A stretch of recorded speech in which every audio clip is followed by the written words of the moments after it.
Since we were younger, we've been exposed to stereotypes about men and women. We are expected to fill different roles. As little girls, we saw all these princesses rich and perfect looking.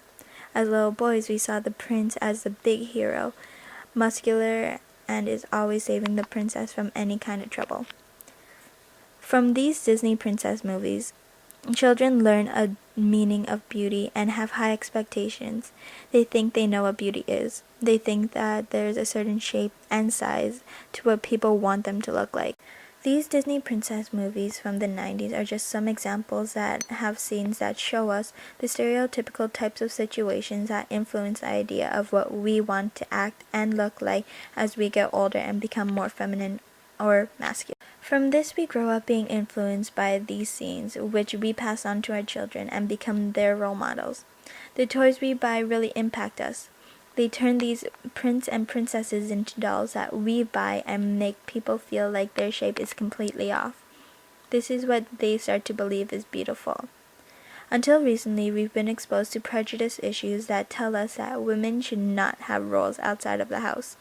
We're meant to take care of the family, and it also influenced us to have high expectations that may never be fulfilled by any man. Men are taught that they have no business being inside the house unless it's to eat and sleep.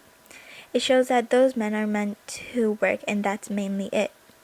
You never see a man in these movies that stay home to do women's work. Both men and women's shape and size matter. Unless they look like these prince or princesses, they aren't good enough for some people.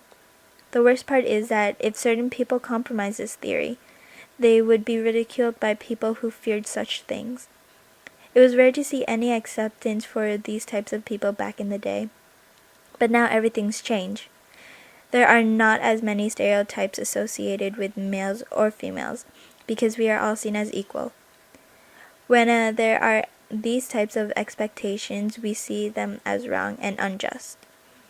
Then we stand up for the rights of our gender. When I get older, I will be stronger. They'll call me freedom, just like a waving flag.